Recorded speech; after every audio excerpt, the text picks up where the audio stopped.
Hello everyone, this is Kaushal and welcome to English Point. तो आज की क्लास में हम लोग जो क्वेश्चंस कर रहे हैं ये एकेडमिक का यानी कि क्लास 12th का एक ओल्ड पेपर है और इसमें जितने भी सेंटेंस हैं उनको आज हम पूरा करेंगे ग्रामर के रूल्स के साथ। यदि कोई भी डाउट्स हो तो आप लोग कमेंट के माध्यम से बता सकते हैं, उसका रिप्लाई ज़रूर दिया जाएगा। तो शुरू करते हैं। सबसे पहले जो सेंटेंस है इसमें है फिल इन द ब्लैंक्स और यहाँ पर आपको बताना है कि यहाँ पर जो आपको ऑप्शन दिए गए हैं 3 ऑप्शंस हैं हर सेंटेंस में, तो इनमें राइट आंसर क्या होगा। क्वेश्चन में तो एनी 5 करना, लेकिन यहाँ पर टोटल 6 हैं तो आप उन 6 करेंगे। सबसे पहला सेंटेंस है dash you land me a few $100। आपको बताना है मॉडल वर्ब, कुड, मे या मस्ट में से कौन सा आंसर आपका राइट होगा। तो देखो सबसे पहले आती है आपकी कुड मॉडल वर्ब, और कुड मॉडल वर्ब क्या रिप्रेजेंट करती है। एक तो कुड का जो प्रयोग है ये कैन के पास्ट के रूप में हो सकता है, यानी कैन का पास्ट कुड होता है, आप इस तरह से यूज कर सकते हो, लेकिन ये सेंटेंस अभी पास्ट में नहीं लिखा है। दूसरा है कि कुड का प्रयोग एक पोलाइट रिक्वेस्ट के लिए भी करते हैं, है ना। किसके लिए? पोलाइट रिक्वेस्ट, यानी कि यदि हम किसी से रिक्वेस्ट करना चाहते हैं तो आप कुड मॉडल वर्ब का प्रयोग कर सकते हो। क्लियर है ना। तो यहाँ पे जो राइट आंसर रहेगा ये रहेगा आपका could. Could you land me a few $100। आप यहाँ पर ऐसे नहीं बोलोगे कि may you land me a few $100, ये गलत हो जाएगा। तो राइट आंसर यहाँ पर क्या रहेगा? Option number first. Next option number है आपका कुड। नेक्स्ट है सेंटेंस 2, और सेंटेंस 2 में है आपका he can write with hand, either both या फिर ऑल।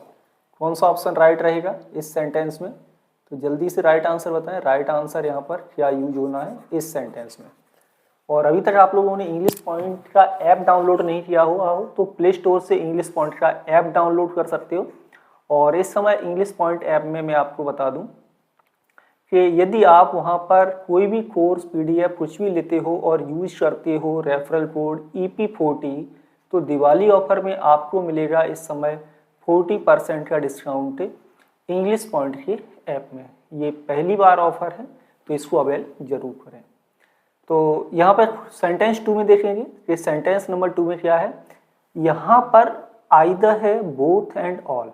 तो देखो आइदर का यूज 2 के लिए होता है, बोथ का प्रयोग भी 2 के लिए होता है, और मोर देन 2 है तब ये ऑल वगैरह अपन देखेंगे।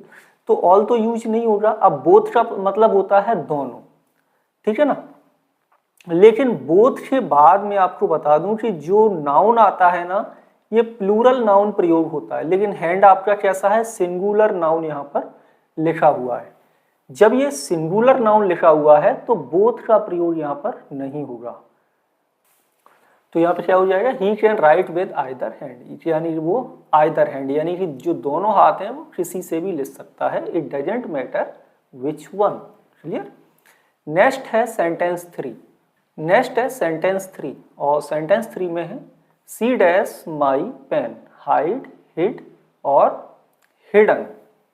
तो यहाँ पर देखो सेंटेंस में आपका थर्ड पर्सन सिंगुलर प्रोनाउन लिखा हुआ है सब्जेक्ट के रूप में सी।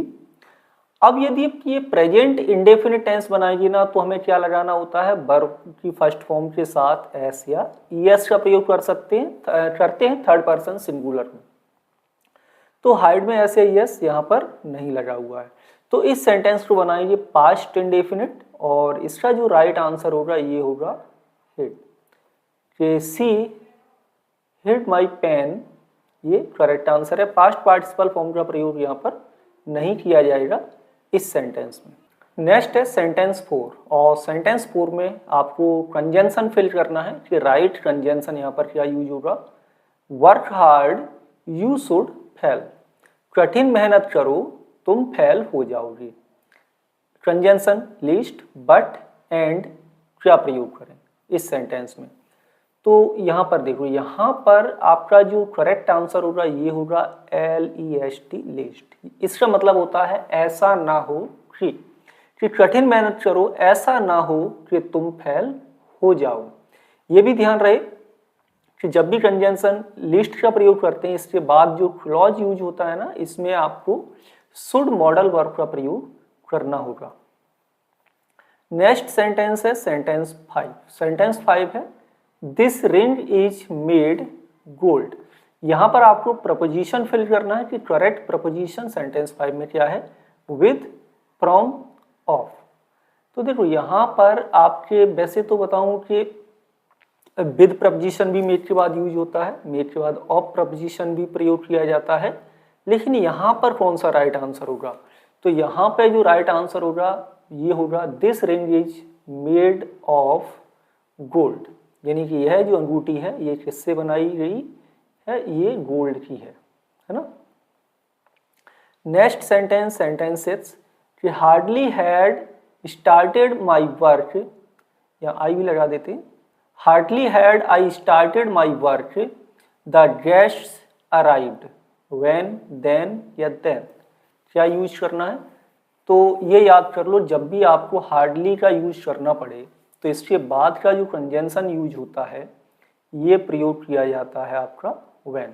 हार्डली हैड के बाद व्हेन का प्रयोग होता है, नो सूनर के बाद देन का प्रयोग किया जाता है। क्लियर। नेक्स्ट देखेंगे सेंटेंस 7 और यहाँ पर आपका है डू एज डायरेक्टेड। 5 करने हैं लेकिन अपन टोटल 6 करेंगे। तो पहला सेंटेंस है this is the school my father teach here. ये वो स्कूल है मेरे पिताजी यहाँ पढ़ाते हैं। तो combine the pair of sentence into a relative clause. Relative clause में बनाना है और रिलेटिव क्लॉज आपके दो तरह की होती है, एक होता है डिफाइनिंग रिलेटिव क्लॉज और एक होता है नॉन डिफाइनिंग रिलेटिव क्लॉज। तो यहाँ पर हमें यूज करना होगा रिलेटिव प्रोनाउन। तो दिस इज द स्कूल, ये हमारा विद्यालय है, जो क्या है विद्यालय क्या हो गया, ये आपका प्लेस हो गया, ठीक है। माई फादर टीच हियर, मेरे पिताजी यहाँ पढ़ाते हैं, कहाँ पढ़ाते हैं, स्कूल में। तो प्लेस की बात कर रहे हो, प्लेस के लिए जब हम रिलेटिव क्लॉज में यहाँ पर कंजंक्शन प्रयोग करेंगे तो ये करेंगे वेयर। तो राइट आंसर आपको ऐसे बनाना है कि दिस इज द स्कूल, ये वो स्कूल है, where my father teach here, where my father teach here. ये राइट आंसर होगा सेंटेंस 1 में।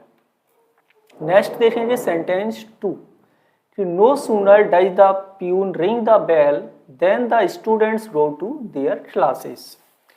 इस सेंटेंस को हमें एज सून एज से कंबाइन करना, एज सून एज में कन्वर्ट करना, ट्रांसफॉर्मेशन करना है। तो देखो एज सून एज पॉजिटिव बनता है, नो सूनर इसका निगेटिव हो जाता है। यहाँ पे आपको क्या करना है, जहां पर नो सूनर लगा हुआ है ना, इसको हम बनाएंगे एज सून एज में कन्वर्ट करेंगे। दूसरा ये इन्वर्सन जो हुआ है ना, तो इस हेल्पिंग वर्ब को हम मेन वर्ब में जोड़ देंगे, यानी ये प्रेजेंट इंडेफिनिट टेंस है। राइट आंसर ध्यान से देखो क्या करना है, नो सूनर के स्थान पर आपको लिखना है एज सून एज। जैसे ही, फिर लिखेंगे सब्जेक्ट, जैसे ही द प्यून रिंग।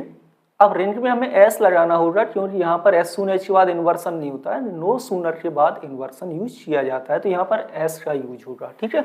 कि as soon as the peon rings the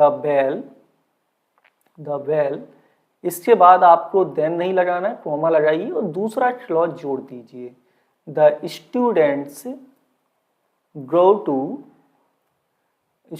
go to their classes. ये राइट आंसर है सेंटेंस 2 में। नेक्स्ट देखेंगे, नेक्स्ट है sentence 3 I don't know who made this mistake. मुझे नहीं पता ये मिस्टेक किसने की है। Identify the underlined clause. जो अंडरलाइन क्लॉज है इसको पहचाना कौन सा क्लॉज है।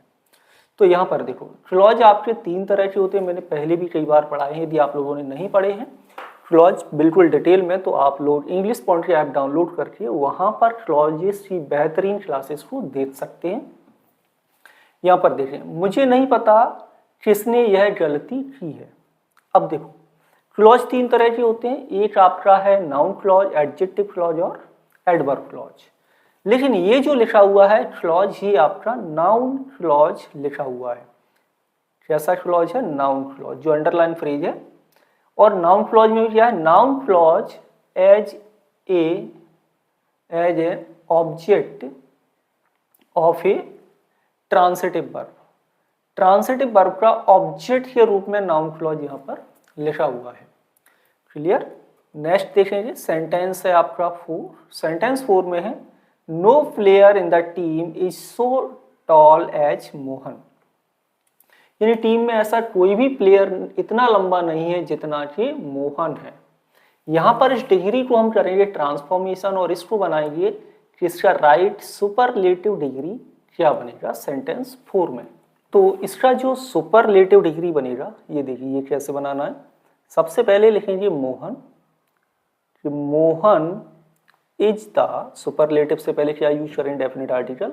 मोहन इज द, और टॉल का जो सुपरलेटिव बनाएंगे तो टॉलेस्ट हो जाएगा। Mohan is the tallest player,